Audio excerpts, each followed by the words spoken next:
Hello students, good morning. Welcome to anti corona civil classes. तो students, previous कुछ lectures के अंदर हमने डिफ्लेक्शन ऑफ बीम की डबल इंटीग्रेशन मेथड को कंप्लीट कर दिया था। उसके बाद हमने मैकुलेस मेथड भी हमारा कंप्लीट हो गया था। उसके बाद हमारा एरिया मूवमेंट मेथड चल रहा था। उसके अंदर मैंने आपको बताया था कि एरिया मूवमेंट मेथड जो है हमारा प्रिज्मेटिक बीम और नॉन प्रिज्मेटिक बीम दोनों ही बीम के लिए एप्लीकेबल होता है, और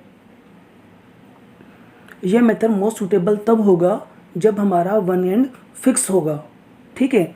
और ये मेथड उस केसेस में इजली हम डिफ्लेक्शन और स्लोप फाइंड आउट कर लेते हैं जहाँ एरिया और centre of gravity easily find out हो जाती है, ठीक है। तो डिफ्लेक्शन ऑफ बीम हम पढ़ रहे थे, उसके अंदर हमने डबल इंटीग्रेशन कंप्लीट कर लिया था, मैकुलेस हमने कंप्लीट कर लिया था, और एरिया मोमेंट मेथड का हमने कुछ पार्ट कंप्लीट कर लिया था। मैंने आपको बताया था it is use for prismatic and non prismatic beam. तो लास्ट क्लास के अंदर हमने प्रिज्मेटिक बीम का एक एग्जांपल ले लिया था और एक नॉन प्रिज्मेटिक बीम का हमने एग्जांपल ले लिया था। आज हम इसकी कुछ वेरियस प्रॉब्लम्स को और सोल्व करेंगे, बट उससे पहले मैं आपको बता देता हूँ कुछ ज्योमेट्रिकल प्रॉपर्टी, ठीक है। अगर वो आपको ज्योमेट्रिकल प्रॉपर्टी पता रहेगी तो बाकी प्रॉब्लम्स को सोल्व करने में बहुत ही आसानी होगी, ठीक है। तो geometrical property of M upon A I diagram, क्योंकि हमें पता है कि एरिया मूवमेंट मेथड है तो हमारा बिल्कुल इजी, लेकिन इसके लिए आपको जो भी हमें डायग्राम गिवन होगा, मतलब कोई भी हमें एक बीम दे रखी होगी तो उसका बेंडिंग मोमेंट डायग्राम बनाओगे, तो उस बेंडिंग मोमेंट डायग्राम का आपको एरिया और सेंटर ऑफ ग्रेविटी पता होना ज़रूरी है। तो अगर आपको वो एरिया और सेंटर ऑफ ग्रेविटी अगर आपको पता है, ठीक है, अगर आपको एरिया और उसका सेंट्रोइड आपको पता है तो आप उसको इजीली फाइंड आउट कर लोगे। तो हम बात करते हैं सबसे पहले रेक्टेंगल सेक्शन की। तो देखिए स्टूडेंट्स, रेक्टेंगल सेक्शन की आपको एरिया तो पता होता है, क्या होता है, बी इंटू एच। और अगर इसका हम सेंट्रोइड की हम बात करें तो रेक्टेंगल का सेंट्रोइड जो होता है हमारा, अगर हम बात करें एक्स डायरेक्शन के अंदर तो हो जाएगा b/2, और सिमिलरली अगर हम वाई डायरेक्शन में बात करें तो हो जाएगा h/2। मतलब कुल मिला के हमें लेंथ या हाइट का हाफ करना है, ठीक है। तो ये तो आपको सबको पता है कि रेक्टेंगल का एरिया क्या होता है और इसका सेंट्रोइड क्या होता है, ठीक है। अब हम बात करते हैं ट्राइंगल की। अगर हम ट्राइंगल की हम बात करें तो ट्राइंगल का जो हमारा एरिया होता है वो होता है हमारा half into base into height, ये भी आपको पता है। और इसकी अगर हम सेंट्रोइड की बात करें तो देखिए स्टूडेंट्स, ट्राइंगल का जो हमारा सेंट्रोइड होता है, ये हमारा ट्राइंगल है, और इसकी अगर हम सेंट्रोइड की बात करें, ठीक है, तो जो हमारा कॉर्नर होता है, कॉर्नर से तो हमारा होता है 2b/3, है ना, 2/3 कॉर्नर से कितना होता है 2/3, और ये लेंथ हमारी b है तो हमने बोल दिया 2b/3। और जो हमारा जहाँ से वो राइट एंगल बनता है, राइट एंगल ट्रायंगल बनता है, वहाँ से होता है हमारा b/3। तो आप इस तरह से समझ सकते हैं। ट्रायंगल की अगर हम बात करें तो अगर इस तरह से राइट एंगल ट्रायंगल बन रहा है तो कॉर्नर से मतलब फ्रॉम राइट साइड से हमारा हो जाएगा b/3, तो लेफ्ट साइड से कितना हो जाएगा 2b/3, ठीक है। अगर हम सिंपल ट्रायंगल की बात करते हैं तो सिंपल ट्रायंगल का एरिया भी वही होगा हमारा half into base into height, but इसके अगर हम सेंट्रोइड की बात करें राइट एंगल से तो हमारा हो जाएगा 1/3 b+c। अगर राइट एंगल से हमारा आपको पता है 1/3 b+c, तो लेफ्ट से क्या होगा, इस लेंथ में से इसको माइनस कर दो, ये लेफ्ट से आ जाएगा, ठीक है। हम बात करते हैं आगे ट्रेपेजोइडियम की। अगर हम ट्रेपेजोइडियम की बात करें तो ट्रेपेजोइडियम का हमारा जो एरिया होता है वो आपने पढ़ा होगा half into sum of parallel side multiply by distance. Trapezoidium का जो एरिया होता है वो हमारा क्या होता है, half into sum of parallel side multiply by distance, ठीक है, half into sum of parallel side multiply by distance. और अगर इसके हम सेंट्रोइड की बात करें तो इसका सेंट्रोइड हमारा होता है, ठीक है, इसका सेंट्रोइड होता है हमारा होता है 2a+b/a+b इंटू l/3। अब इसको आप याद कैसे करोगे, ठीक है, ये हमने लिया है राइट साइड से। कहाँ से लिया है, राइट साइड से। तो जो लेंथ हमारी कम है उसी को ट्वाइस कर दो, तो इसका हो जाएगा हमारा 2a+b/a+b मल्टीप्लाई बाय, और इसके बीच की डिस्टेंस कितनी है l, तो l/3। तो ट्रेपेजोइडियम का हमारा एरिया होता है half into sum of parallel side multiply by distance, और इसका सेंटरोइड अगर हमारा राइट से होगा 2a plus B upon a plus B into L/3। तो राइट से अगर ये है तो लेफ्ट से कितना होगा, L में से माइनस कर देंगे इसको हम। ठीक है, तो ये बिल्कुल सिंपल थे। रेक्टेंगल का आपको पता ही है, रेक्टेंगल का एरिया हमारा होता है लेंथ इंटू विड्थ। ठीक है, और इसका सेंट्रोइड हो जाएगा जो भी लेंथ है, जो भी हमारी हाइट है उसका हाफ। ट्राइंगल का भी आपको पता है half into base into height उस, है ना। और इसका सेंट्रोइड हम बात करें कॉर्नर से हो जाएगा कॉर्नर से हो जाएगा 2b/3, तो इधर से हो जाएगा b/3। और सिंपल ट्राइंगल का भी पता है half into base into height, और राइट साइड से अगर हम निकालें तो 1/3 b प्लस सी। ट्रेपेजोडियम का भी आपको पता है half into sum of parallel side multiply by distance, और सेंट्रोइड अगर हम राइट साइड से निकालें, है ना, जहाँ बड़ी हाइट है अगर वहाँ से निकालें तो हमारा हो जाएगा 2a plus B upon a plus B into L/3। तो ये तो बिल्कुल बेसिक थे, वो आपको आते थे। अब दो वेरी वेरी इंपॉर्टेंट मैं आपको बता रहा हूँ जो अभी आपने शायद नहीं पढ़े होंगे। पैराबोलिक सेमी सेगमेंट, है ना। अगर इसकी हम सेंट्रोइड की बात करें तो पहले तो समझिए ये पैराबोलिक सेमी सेगमेंट हमारा क्या होता है। जो हमारा पैराबोला होता है ना उसी का हाफ, हम जानते हैं पैराबोला हमारा ये होता है, तो इसी का जब हाफ करोगे तो उसको हम क्या बोलेंगे, पैराबोलिक सेमी सेगमेंट। तो हम इसकी बात कर रहे हैं, parabolic semi segment. Parabolic semi segment की अगर हम बात करें तो इसका अगर हम एरिया की बात करें तो इसका एरिया जो होता है हमारा, एरिया इक्वल टू, वो आप याद कर लीजिए 2/3 b इंटू एच। क्या होता है एरिया, 2/3 b इंटू एच। ये हो जाएगी हमारी b और ये हो जाएगा हमारा h। तो पैराबोलिक सेमी सेगमेंट का मतलब है हाफ पैराबोला। हाफ पैराबोला का एरिया होता है 2/3 b इंटू एच। और अगर इसके हम सेंट्रोइड की बात करें x डायरेक्शन के अंदर, वो भी हम लेफ़्ट साइड से ले रहे हैं, लेफ़्ट साइड से अगर हम x डायरेक्शन में इसके सेंट्रोइड की बात करें तो इसका हमारा x बार जो होता है वो होता है 3/8 इंटू बी। देखिए मैं एक बार फिर बता देता हूँ आपको। पैराबोलिक सेमी सेगमेंट का मतलब हो गया half semi parabola, half semi parabola. ठीक है, ये हाफ सेमी पैराबोला हो गया। और इसकी ये हमें पता है, ये इस हमारी h है और ये हमारी b है। ठीक है, तो इसका एरिया जो होता है हमारा 2/3 b इंटू एच। और इसका जब x बार आप इधर से निकालोगे लेफ़्ट साइड से, तो x बार जो होगा इसका वो कितना हो जाएगा, x बार 3/8 इंटू बी। तो ये आपको याद रखना है कि एक तो याद रखना है कि सेमी पैराबोला जो होता है उसका एरिया 2/3 b इंटू एच होता है, और उसका centroid from the left side से हमारा होता है 3/8 इंटू बी।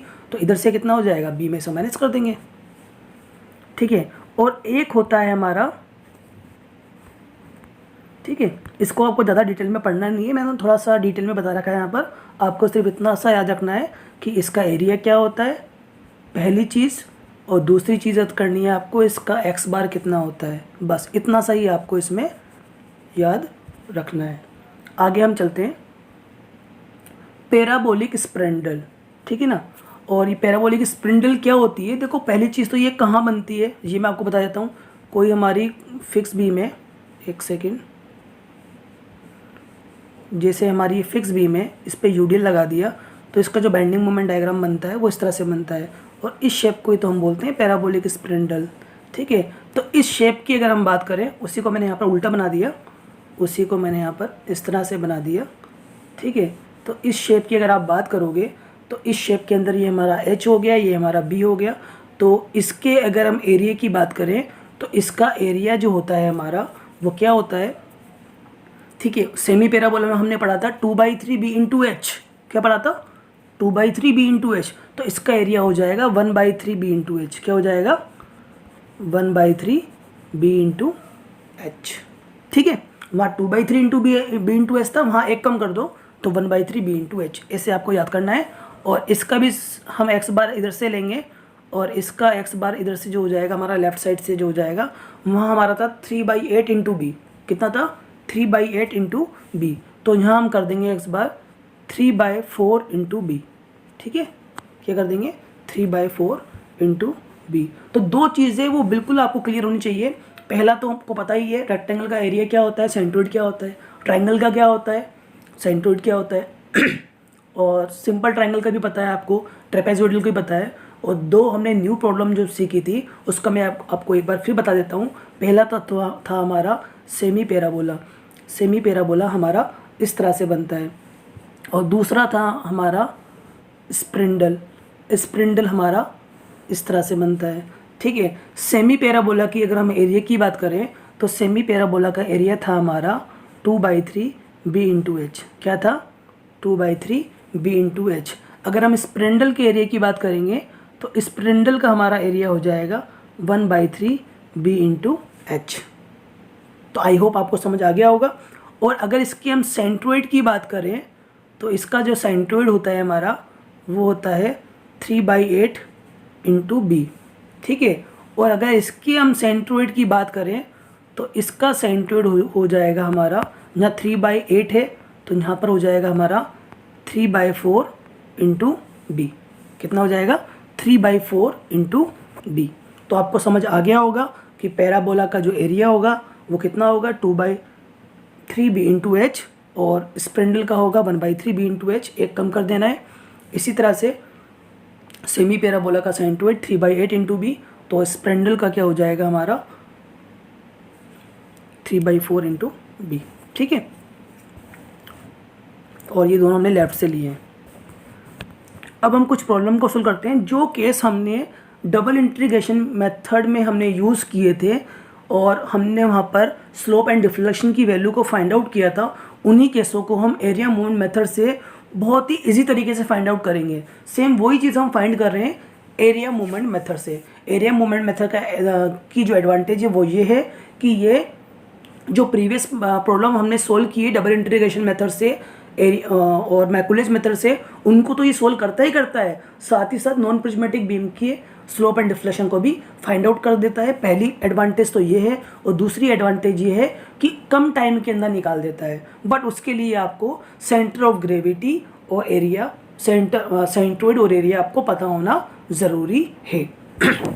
तो हम करते हैं अब slope and deflection for different cases using the area movement method. और फर्स्ट केस हमारा cantilever beam with the point load at the free and. अगर फ्री एंड पर हमारा पॉइंट लोड लगेगा तो डिफ्लेक्टेड शेप ऑब्वियस बात है कुछ इस तरह से ही बनेगी। ठीक है, और सबसे पहले एरिया मूवमेंट मेथड में हम ये करते हैं, कोई भी हमें डायग्राम दे रखा होता है तो पहला काम जो होता है हमारा उसका बेंडिंग मोमेंट डायग्राम बनाना है। तो देखिए स्टूडेंट्स, हम मानते हैं एरिया मूवमेंट मेथड हमारे लिए बहुत ईजी है और कम टाइम में निकाल देता है, प्रिज्मेटिक बीम को भी सोल्व कर देता है, नॉन प्रिज्मेटिक बीम को भी सोल्व कर देता है। बस इसकी एक डिसएडवांटेज ये है कि इसके लिए आपको एक तो बेंडिंग मोमेंट डायग्राम बनाना आना चाहिए, दूसरा वो जो डायग्राम बनेगा उसका एरिया और आपको सेंट्रोइड निकालना आना चाहिए, तो आपके लिए बहुत ईजी है, अदरवाइज टिपिकल है। ठीक है, तो मैंने आपको बता ही दिया एरिया और सेंट्रोइड कैसे निकालते हैं, तो ये आपके लिए बिल्कुल ईजी हो जाएगा। ठीक है, तो इसकी प्रॉब्लम नंबर 1 हम सोल्व करते हैं, केस नंबर 1। ठीक है, जो हमने DI मेथड में सोल्व किया था उसी को हम इस मेथड से सोल्व करेंगे। और केस नंबर 1 हमारा है, एक हमारे कैंटिलीवर बीम है, उसमें फ्री एंड पर हमारा पॉइंट लोड लगा हुआ है। तो सबसे पहले इसका हम बेंडिंग मोमेंट डायग्राम बनाएंगे। बेंडिंग मोमेंट डायग्राम हमारा इसी तरह से बनेगा, क्योंकि बेंडिंग मोमेंट यहीं पर ही आएगा, load into perpendicular distance, triangle बन जाएगा इसका। ठीक है, क्योंकि हम जानते हैं पॉइंट लोड की केस के अंदर, क्योंकि हमें पता है पॉइंट लोड के केस के अंदर जो हमारा शेयर फोर्स डायग्राम बनता है वो कैसे बनता है, रेक्टेंगल बनता है, और जो बेंडिंग मोमेंट डायग्राम बनता है वो इंक्लाइंड ट्राइंगल बनता है हमारा। ठीक है, तो इसका हमने ट्राइंगल बना दिया। अब इसमें हम मोर थ्योरम 1 से स्लोप निकाल लेंगे और मोर थ्योरम 2 से डिफ्लेक्शन निकाल लेंगे। ठीक है, आप चाहें तो यहाँ पर M/EI डायग्राम भी बना सकते हैं, ऐसा कोई वो नहीं है। जैसे हमारा मोमेंट डायग्राम हो गया तो M/EI डायग्राम भी क्या होगा, यही होगा, सिर्फ हम क्या करेंगे WL में अपन EI का डिवाइड कर देंगे। ठीक है, तो वो इतनी ज़्यादा ज़रूरी नहीं है M/EI डायग्राम बनाना, आप बेंडिंग मोमेंट डायग्राम से भी इसको सोल्व आउट कर सकते हो। ठीक है, तो मोर थ्योरम 1 से हम स्लोप निकालेंगे और मोर थ्योरम 2 से हम डिफ्लेक्शन निकालेंगे। तो हम यहाँ पर मोर थ्योरम 1 लगा रहे हैं, change in slope from A to B, ए से बी के बीच में का जो स्लोप है वो किसके इक्वल होगा, एरिया ऑफ M/EI डायग्राम। जो हमारा M/EI डायग्राम जिसका बनेगा उसके एरिया के इक्वल होगा।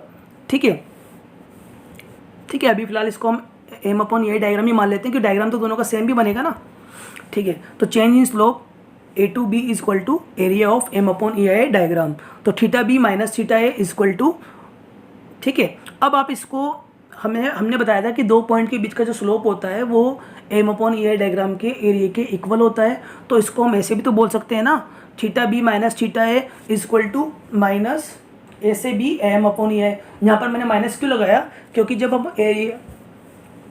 जब हम उसको सोल्व करते थे तो हमारा लास्ट में जो आंसर आता था वो क्या आता था, नेगेटिव आता था। तो मैं चाहता हूँ कि हमारा स्लोप और डिफ्लेक्शन जो है वो क्या है, पॉजिटिव है। तो स्टार्टिंग के अंदर ही हमने यहाँ पर माइनस को लगा दिया, ठीक है। और ऐसी कोई ज़रूरत नहीं है, अगर आप नहीं भी लगाओगे तो भी वो आपका करेक्ट ही है, ठीक है। तो मैंने पॉजिटिव लाने के लिए यहाँ पर माइनस लगा दिया, ठीक है। तो change in slope A to B equal to होता है हमारा area of M upon A I diagram, मतलब 2 पॉइंट के बीच का स्लोप जो होता है वो M upon A I diagram के एरिया के इक्वल होता है। उस अकॉर्डिंग हमने कर दिया theta B minus theta A is equal to M upon, क्योंकि मैंने यहाँ पर M upon A I diagram तो बनाया नहीं, तो जो हमने मोमेंट डायग्राम बनाया है उसी से हम निकाल रहे हैं। तो हमने क्या करा, जो हमारा मोमेंट डायग्राम का एरिया था उसमें हमने ए आई का डिवाइड कर दिया, ठीक है। तो theta B minus theta A is equal to minus A से B M upon E I. अब एम का मतलब क्या हो जाएगा, इसका एरिया, ठीक है। एम का मतलब क्या हो जाएगा, इसका एरिया। अब इसका एरिया क्या होगा हमारा, half into base into height. देखिए अगर आप M upon E I diagram बनाओगे तो अपन को डायरेक्ट एरिया लिखना होगा, और अगर आप M upon E I diagram नहीं बना रहे तो थीटा बी माइनस थीटा ए आपको किसके इक्वल करना होगा, एम अपॉन ई आई के इक्वल करना होगा।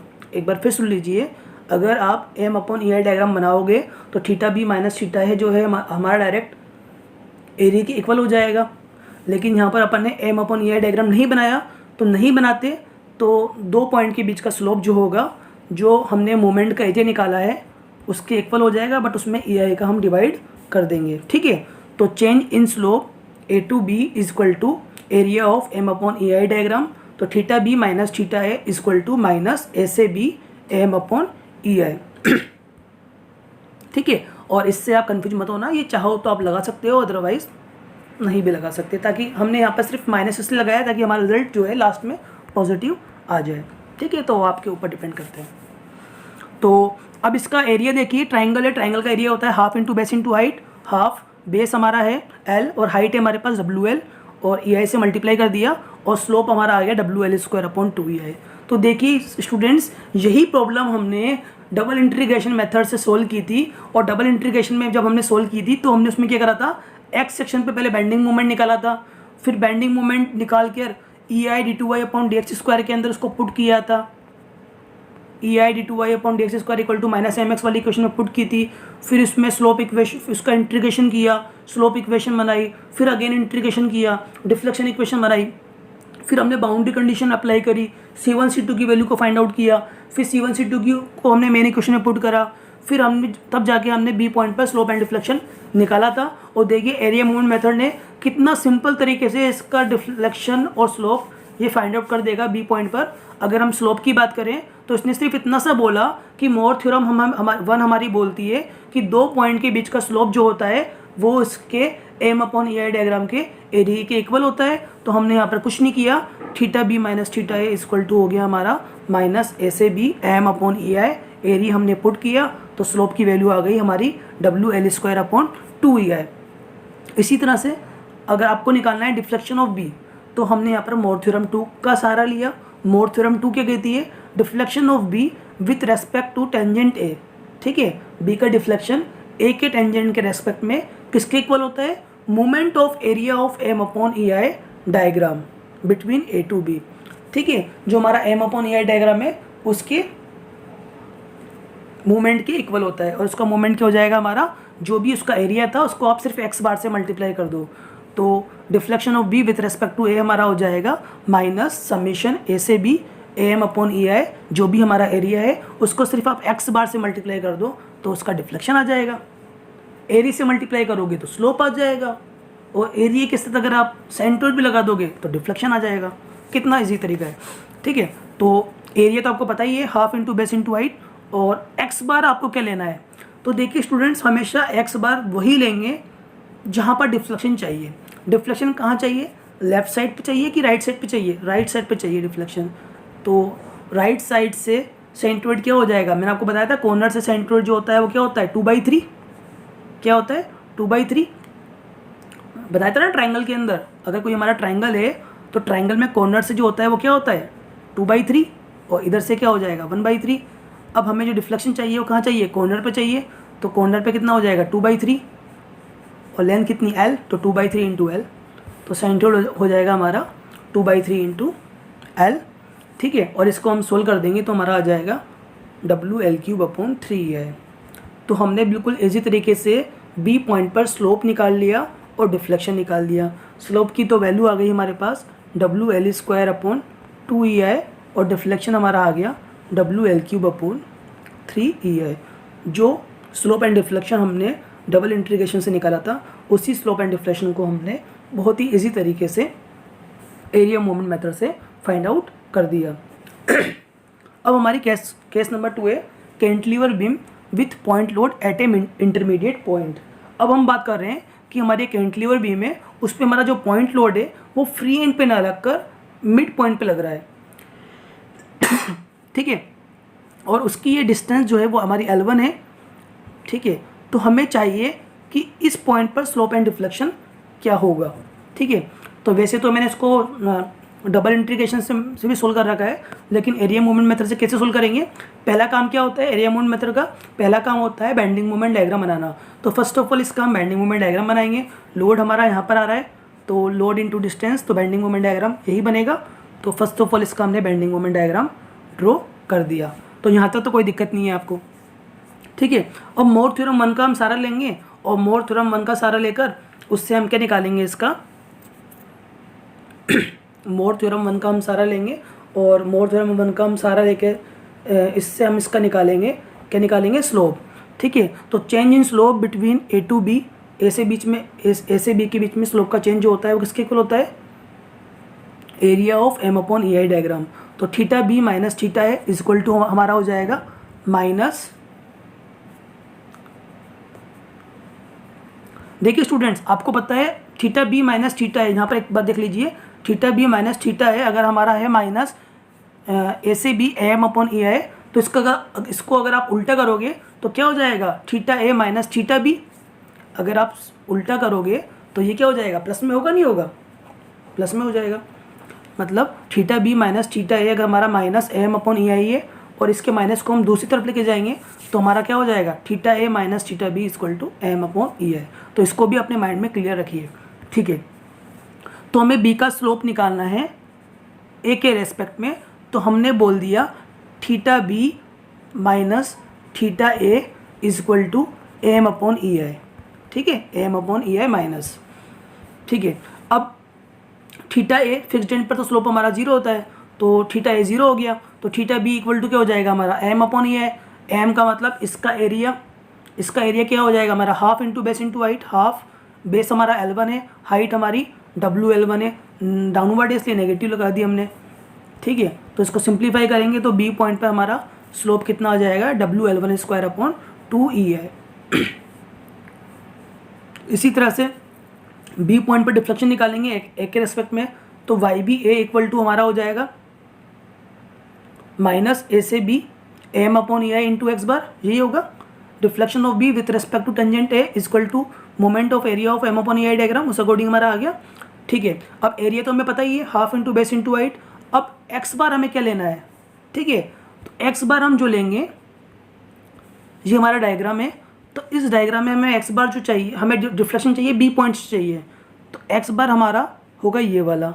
अब इसका अगर हम एक्स बार की बात करें कॉर्नर से डिस्टेंस हमारी L1 है, तो यहाँ से हो जाएगा हमारा 2/3 L1, ठीक है। लेकिन ये हमें सेंट्रोइड यहाँ से नहीं चाहिए, हमें B पॉइंट्स चाहिए, तो प्लस जो बाकी की जो डिस्टेंस है उसको भी हम यहाँ पर ऐड कर देंगे, और बाकी की डिस्टेंस क्या है L-L1।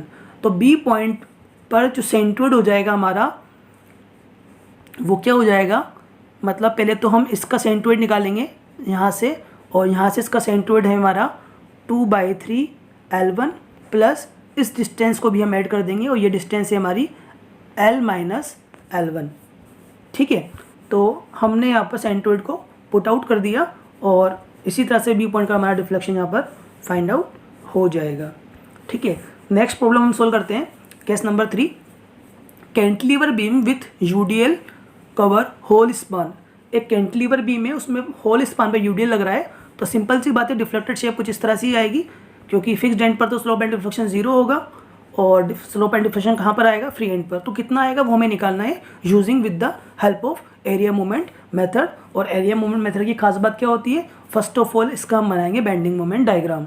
और इसका जब आप बेंडिंग मोमेंट डायग्राम बनाओगे तो मैंने आपको अभी बताया था कि पॉइंट लोड के लिए तो शेयर फोर्स रेक्टेंगल बनता है और बेंडिंग मोमेंट ट्राइंगल बनता है। वहीं हम बात करें यूडीएल की, तो यूडीएल के अंदर शेयर फोर्स तो बनेगा ट्राइंगल या स्ट्रेट लाइन और बेंडिंग मोमेंट बनता है पैराबोला। कौन सा बनता है, पैराबोला। बट कैंटिलीवर बीम के अंदर, कैंटिलीवर बीम में जो पैराबोला बनता है वो स्प्रेंडल वाला पैराबोला बनता है। कौन सा वाला बनता है, स्प्रेंडल वाला, स्प्रेंडल पैराबोला। ठीक है, एक बार फिर सुन लीजिए। अगर हम बात करें पॉइंट लोड की, तो पॉइंट लोड के अंदर शेयर फोर्स जनरली रेक्टेंगल बनता है और बेंडिंग मोमेंट जनरली हमारा ट्राइंगल या इंक्लाइन स्ट्रेट लाइन बनती है। वहीं हम यूडीएल की हम बात करें तो यूडीएल के अंदर बेंडिंग मोमेंट जो बनता है वो इंक्लाइन स्ट्रेट लाइन होती है, sorry shear force incline straight line होती है, और बेंडिंग मोमेंट जो होता है हमारा जनरली पैराबोला होता है और कैंटिलीवर बीम में होता है स्प्रेंडल वाला पैराबोला। ठीक है, तो सबसे पहले हम क्या करेंगे, कैंटिलीवर बीम बनाएंगे, उसका हमने बेंडिंग मोमेंट डायग्राम यहाँ पर बना दिया। बनाने के बाद यहाँ बेंडिंग मोमेंट कितना आ जाएगा, WL²/2। ये तो समझ आ ही गया होगा आपका, क्योंकि हमारा लोड जो है वो कितना है, W, और डिस्टेंस कितनी है, L, तो W × L और डिस्टेंस का हाफ L/2, तो कितना आ जाएगा, A एंड पर WL²/2। तो लोड इंटू डिस्टेंस का हाफ करके हम ए पॉइंट पर बेंडिंग मोमेंट की वैल्यू को फाइंड आउट कर लेंगे। और मैंने आपको बताया था स्प्रेंडल जब भी होता है, मैंने आपको 2 नए केस बताए थे, एक बार मैं फिर बता देता हूँ आपको। मैंने आपको एक तो बताया था सेमी पैराबोला वाला केस, ठीक है, इस तरह से है ना। मैंने बताया था सेमी पैराबोला के अंदर एरिया जो होता है हमारा वो होता है 2/3 B/H, ठीक है। और वहीं स्प्रेंडल की हम बात करें तो स्प्रेंडल के अंदर हमारा एरिया होता है 1/3। कितना होता है, 1/3। और मैंने बताया था सेमी पैराबोला के अंदर हमारा सेंट्रोइड जो होता है वो होता है 3/8। कितना होता है, 3/8 × B। और इसमें कितना होता है, 3/4। कितना होता है, 3/4 × B। तो सबसे पहले हम क्या करेंगे, कैंटिलीवर बीम में बेंडिंग मोमेंट डायग्राम बना दिया, उसकी वैल्यू को फाइंड आउट कर दिया। ये हमारा स्प्रेंडल है तो एरिया इसका हो जाएगा 1/3 B/H, और एक्स बार इसका हो जाएगा हमारा कॉर्नर से, कहाँ से होता था वो, कॉर्नर से, तो इसका एक्स बार हो जाएगा कॉर्नर से 3/4 × B। इतना करने के बाद हम निकालेंगे स्लोप। स्लोप निकालने के लिए मोड थ्योरम 1 का हम यूज़ करेंगे। तो change in slope A to B = area of M/EI diagram, तो θB - θA minus summation A से B M/EI, और θA की वैल्यू 0 हो जाएगी। θB = हमारा कितना हो जाएगा, एरिया। इसका एरिया क्या हो जाएगा, 1/3 B/H। 1/3 B हमारा L है और H हमारा WL²/2 है। तो हमारा θB की हमारी वैल्यू आ जाएगी WL3/6, ठीक है। और डिफ्लेक्शन अगर हम निकालें तो डिफ्लेक्शन हो जाएगा हमारा deflection of B with respect to the A = YB - YA = summation M/EI × x bar. तो इसका एरिया तो आपको पता ही है, और x बार क्या हो जाएगा हमारा 3/4 × B। तो 3/4 × B हमारा L है, और सिंप्लीफाई कर देंगे तो कितना आ जाएगा, WL4 है, ठीक है, WL4/8 है। तो आपको समझ आ गया होगा। जब ये वाली बीम होगी तो इस पर डिफ्लेक्शन जो आएगा हमारा B पॉइंट पर, और स्लोप जो आएगा B पॉइंट पर, स्लोप तो हो जाएगा WL3/6 और डिफ्लेक्शन हमारा हो जाएगा WL4/8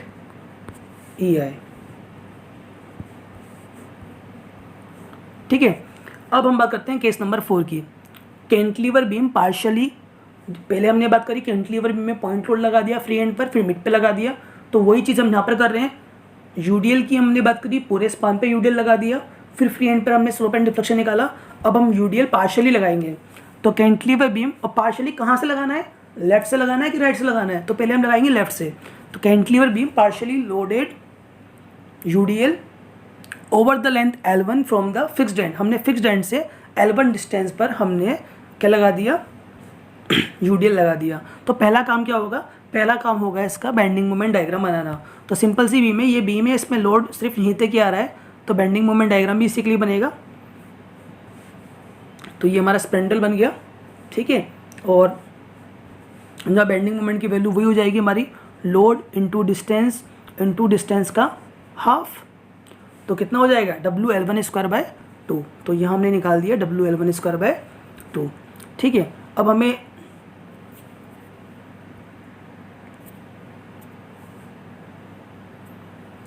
स्लोप निकालना है, ठीक है। अब आपको पता है स्लोप तो C पॉइंट और B पॉइंट का सेम ही होगा, तो C का निकाल लो चाहे B का निकाल लो, एक ही बात है, ठीक है। तो change in slope between C2A is equal to area of M/EI diagram. तो θC minus θA is equal to minus summation A to C AM/EI, ठीक है। और इसको आप B2A भी बोल सकते थे, ठीक है, वो भी वही आएगा हमारा, ठीक है। क्योंकि अल्टीमेटली B से A बोलो चाहे C से A बोलो, अल्टीमेटली एरिया तो हमारा यही होगा ना, क्योंकि बेंडिंग मोमेंट इसी पोर्शन में बन रहा है। तो बेंडिंग मोमेंट जिस पोर्शन पे बनेगा एरिया भी उसी का यूज़ करेंगे। तो change in slope between C to A बोलो चाहे change in slope between B to A बोलो, एक ही बात है यहाँ पर,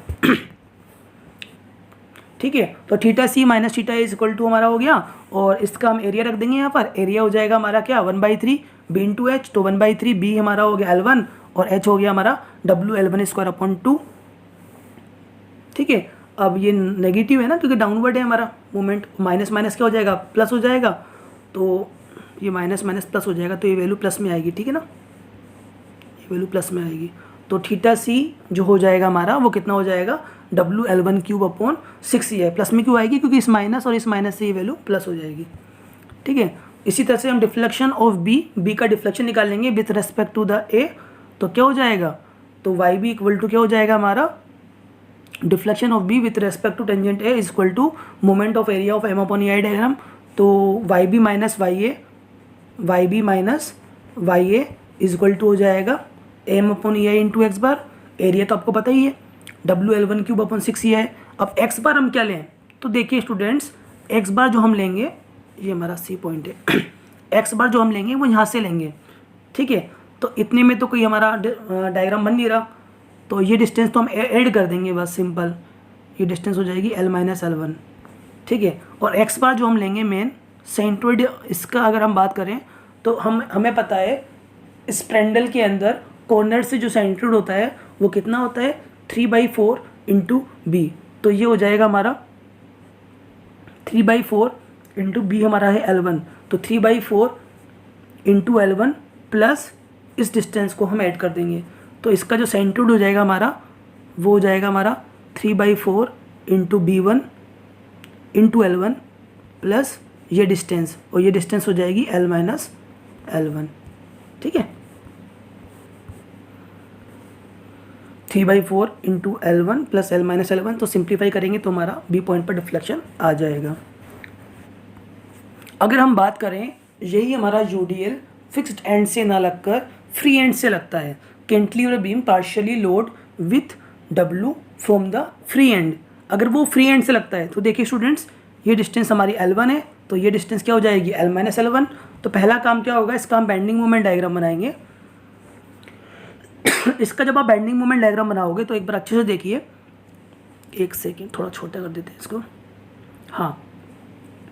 जब इसका बेंडिंग मोमेंट डायग्राम बनाओगे स्टूडेंट्स, तो देखिए यूडीएल हमारा इतने पोर्शन पे आ रहा है, तो इतने पोर्शन तक तो ये हमारा पैराबोला के शेप में बनेगा स्प्रेंडल, ठीक है। अब आगे हमारे पास कोई लोड नहीं है तो इसको हम ट्रायंगल ले जाएंगे, ठीक है।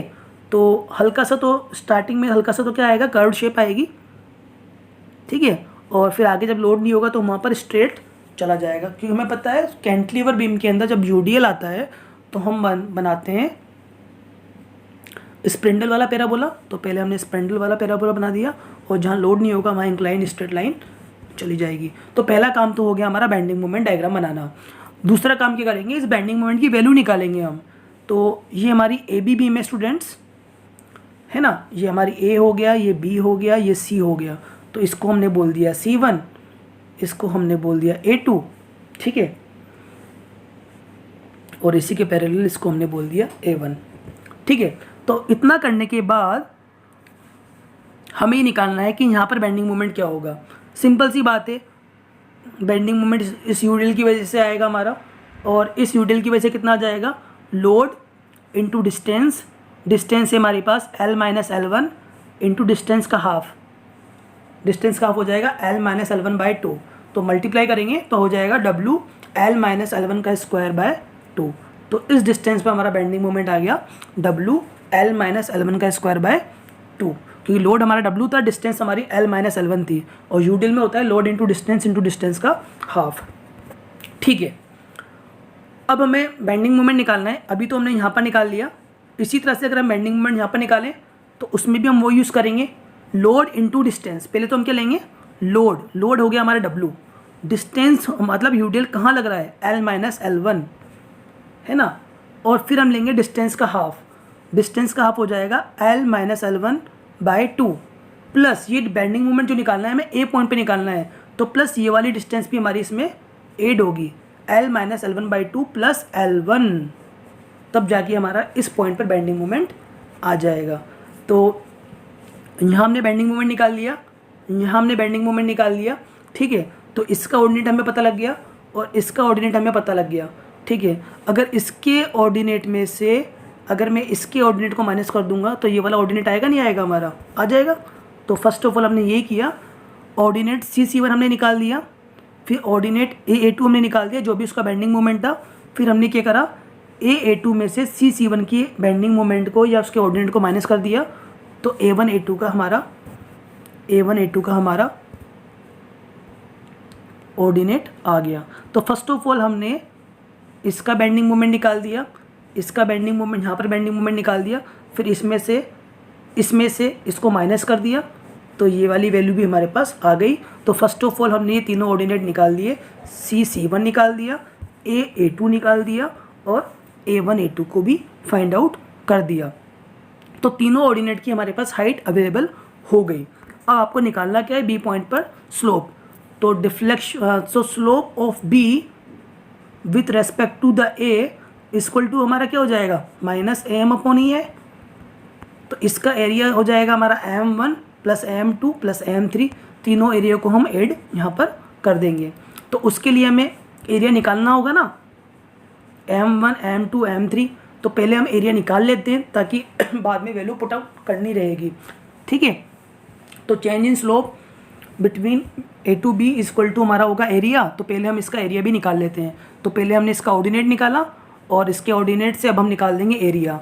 तो देखिए हमारे कितने पोर्शन बन रहे हैं, यहाँ पर 3 पोर्शन बन रहे हैं। पहला पोर्शन हमारा ये वाला हो गया, एक सेकेंड, फर्स्ट पोर्शन हमारा ये हो गया, और ये पोर्शन आपको नज़र आ रहा होगा किस फॉर्म के अंदर, स्प्रेंडल, और स्प्रेंडल का हमारा एरिया होता है 1/3 B इंटू H, ठीक है। तो उससे इसका एरिया निकाल दोगे 1/3, और B हमारा हो जाएगा ये डिस्टेंस L माइनस L1, और H हो जाएगा ये हाइट। तो इससे हमारा आ जाएगा M1, क्या आ जाएगा M1, ठीक है। डाउनवर्ड है इसलिए नेगेटिव आ जाएगा 1/3 B इंटू H। इसी तरह से हम M2 की बात करते हैं। तो M2 हमारा क्या हो जाएगा, इस पोर्शन का एरिया। तो इस पोर्शन की लेंथ हमारी L1 है और हाइट हमने निकाल ली है, क्योंकि ये वाली हाइट वही होगी जो इसकी हाइट है। तो इससे आ जाएगा हमारा M2, ठीक है। रेक्टेंगल वाला हमने एरिया लगा दिया यहाँ पर। तीसरा हम बात करते हैं M3 की। तो ये हमारा है, और हाफ बेस आपको पता है L1 है, और हाइट आपको पता है ये वाली, ठीक है। ये ऑर्डिनेट हमें पता है, ठीक है। तो इस तरह से हम M1 निकाल देंगे। M1 में हमने फॉर्मूला यूज़ कर लिया 1/3 B इंटू H, स्प्रेंडल का एरिया। M2 में हमने रेक्टेंगल का एरिया यूज़ कर लिया, और M3 में हमने ट्राइंगल का एरिया यूज़ कर लिया। और फिर हम बोल देंगे slope at the B equal to AM1 plus AM2 plus AM3, तीनों को हम एडअप कर देंगे। तो B का स्लोप A के रेस्पेक्ट में हमारा फाइनली जो आ जाएगा वो ये वाला आ जाएगा, ठीक है। फिर हमने क्या करा, इसको थोड़ा इजी बनाया। हमने मान लिया अगर हमारे पास L1 इक्वल टू अगर L/2 है, अगर हमारा L1 equal to L/2 2a, मतलब यूडीएल जो है वो मिड स्पान से लग रहा है, ठीक है। तो L1 की वैल्यू अगर हमारी L/2 होगी तो स्लोप जो हो जाएगा हमारा वो हो जाएगा 7/48 WL3/EI, ठीक है। तो जैसे हमने स्लोप निकाला वैसे हम डिफ्लेक्शन निकालेंगे। डिफ्लेक्शन में हम बोलेंगे deflection of B with respect to tangent A is equal to moment of area of M/EI diagram, ठीक है। तो जो भी हमने एरिया थे उसमें हम उसको उस एरिया में हम सेंट्रोइड को भी मल्टीप्लाई कर देंगे, जिससे हम बात करते हैं वाई बी इक्वल टू हमारा हो जाएगा पहले M1 इंटू X1, ठीक है, M1 इंटू X1। तो M1 तो हमारा ये वाला हो गया और X1 ये हमने कैसे लिया, तो देखिए स्टूडेंट्स, ये हमारा स्प्रेंडल है और स्प्रेंडल का आपको पता होगा एक्स बार जो होता है 3/4 इंटू बी होता है। तो उस हिसाब से हमने यहाँ पर कर दिया 3/4 इंटू बी हमारा हो जाएगा L-L1। इसी तरह से दूसरा हो जाएगा हमारा M2 आपको पता है, और उसको हम मल्टीप्लाई कर देंगे X2 बार से, और X2 बार क्या हो जाएगा, रेक्टेंगल के लिए लेते हैं हम L/2, तो L/2 हो जाएगा प्लस बाकी जो डिस्टेंस है उसको हम ऐड कर देंगे यहाँ पर, ठीक है, क्योंकि रेक्टेंगल के लिए हमारा डिस्टेंस L/2 हो जाएगा और बाकी इसको हम ऐड कर देंगे, ठीक है। इसी तरह से हम तीसरा लेंगे हम, तो थर्ड में हो जाएगा M3 हमारा ये रहा, और X बार क्या हो जाएगा, वहाँ हमारा ट्राइंगल था, ट्राइंगल के लिए होता है 2/3 इंटू L1, और बाकी जो डिस्टेंस है उसको हम ऐड कर देंगे क्योंकि वो डिफ्लेक्शन हमें B से चाहिए, ठीक है। तो हमने कुछ भी नहीं करा, डिफ्लेक्शन के अंदर एरिया इंटू सेंट्रोइड तीनों में मल्टीप्लाई कर दिया और इसका सम अप किया, तो B पॉइंट पे हमारा डिफ्लेक्शन आ गया। और ये थोड़ा सा कॉम्प्लिकेटेड आ रहा है, तो हमने ये मान लिया L1 जो है हमारा कितना है, L/2 है। तो L1 को अगर आप L/2 लोगे तो डिफ्लेक्शन एट द B हो जाएगा हमारा 11/384 WL4/EI, ठीक है। एक बार फिर सुन लो, अगर आप L1 = L/2 लोगे तो स्लोप जो आएगा वो हमारा आ जाएगा 7/48 WL3/EI, और डिफ्लेक्शन आ जाएगा 11/384 WL4/EI, ठीक है। एक हम सिंपली सपोर्टेड वाली बीम भी ले लेते हैं, ठीक है। अब देखिए स्टूडेंट्स, हमारा केस नंबर 6 जो है सिंपली सपोर्टेड बीम के लिए, एक सिंपली सपोर्टेड बीम है, उसमें हमारा यूडीएल एक्ट हो रहा है, ठीक है। तो सिंपली सपोर्टेड बीम के अंदर जब यूडीएल एक्ट होता है तो उसका बेंडिंग मोमेंट डायग्राम हमारा इस तरह से बनता है। और इसमें खास बात क्या होती है कि सिंपली सपोर्टेड बीम में खास बात ये होती है कि जहाँ पर बेंडिंग मोमेंट मैक्सिमम होगा वहीं पर ही डिफ्लेक्शन भी क्या आएगा, मैक्सिमम आएगा, और इसकी डिफ्लेक्टेड शेप नीचे की तरफ बनेगी, ठीक है। सिंपली सपोर्टेड बीम के अंदर मैक्सिमम डिफ्लेक्शन C पॉइंट पर आएगा, तो डिफ्लेक्शन भी मैक्सिमम C पॉइंट पर ही आएगा, ठीक है। तो हम एक चीज़ यहाँ पर ये बोल सकते हैं, देखिए स्टूडेंट्स, मैंने अभी आपको बताया था, एक चीज़ बताई थी मैं आपको, deflection of B with respect to the A is equal to हमारा होता है समीशन AM/EI, ठीक है। तो इसको मैं उल्टा बोलूँगा तो कैसे बोलूँगा, deflection of A with respect to the B equal to क्या हो जाएगा, पॉजिटिव AM/EI होगा, नहीं होगा भाई। B का डिफ्लेक्शन A के रेस्पेक्ट में अगर नेगेटिव है तो A का डिफ्लेक्शन B के रेस्पेक्ट में क्या होगा, पॉजिटिव होगा। सिंपल बात है मैथमेटिकली, B का डिफ्लेक्शन A के रेस्पेक्ट में अगर नेगेटिव है तो A का डिफ्लेक्शन B के रेस्पेक्ट में क्या होगा, पॉजिटिव होगा। उसी तरह से मैंने यहाँ पर बोल दिया YCA इक्वल टू होगा माइनस YAC, मतलब C का डिफ्लेक्शन A के रेस्पेक्ट में अगर पॉजिटिव है तो A का डिफ्लेक्शन C के रेस्पेक्ट में क्या होगा, नेगेटिव होगा, इक्वल एंड अपोजिट। क्योंकि हम जानते हैं इसको, अगर हम ऐसे बोलें YC माइनस YA, सॉरी, अगर इसको हम बोलें YC minus YA equal to, अगर हमारा YC minus YA equal to हमारा माइनस AM/EI है, YC minus YA equal to हमारा क्या है, AM/EI है। तो इसको मैं उल्टा बोलूँगा तो क्या हो जाएगा, YA minus YC equal to positive हो जाएगा, ठीक है ना। तो उस अकॉर्डिंग हम बोल सकते हैं YCA equal to minus YAC, ठीक है। C का डिफ्लेक्शन A के रेस्पेक्ट में उस इक्वल होगा A का डिफ्लेक्शन C के रेस्पेक्ट में, ठीक है, बट उनके साइन अपोजिट होंगे। तो हमने यहाँ पर निकाला है deflection at A with respect to the tangent C, तो हमारा हो गया माइनस समीशन, अब इसको मैंने माइनस में लिया है तो दूसरा वाला किस में हो जाएगा, पॉजिटिव हो जाएगा, ठीक है। वाई ए सी को अगर हमने नेगेटिव लिया है तो वाई सी ए हमारा क्या हो जाएगा, पॉजिटिव हो जाएगा, ठीक है। तो साइन कन्वेंशन आपके ऊपर है। तो वाई ए सी हमारा हो गया माइनस समीशन ए से C A M upon E I X bar, तो एम का मतलब हो जाएगा इसका एरिया। अब देखिए स्टूडेंट्स, हमें इसका एरिया लेना है, तो इसका एरिया हमारा क्या हो जाएगा, क्योंकि इसका बेंडिंग मोमेंट डायग्राम बनाएंगे तो इस तरह से बनेगा, और इसका हमें डिफ्लेक्शन कहाँ पर निकालना है, मिड पर निकालना है। तो एरिया भी हम कहाँ पर लेंगे, एरिया भी हम कहाँ पर लेंगे, मिड पर ही लेंगे, ठीक है भाई। ये हमारा है, इसका बेंडिंग मोमेंट डायग्राम इस तरह से बन रहा है और डिफ्लेक्शन मिड पर निकालना है ना। तो एरिया भी हम मिड पर ही लेंगे, और मिड पर हमारा एरिया होता है स्प्रेंडल के, ये हमारा हो गया सेमी पैराबोला। सेमी पैराबोला के लिए होता है 2/3 बी इंटू एच, तो 2/3 बी इंटू एच हम यहाँ पर लगा देंगे।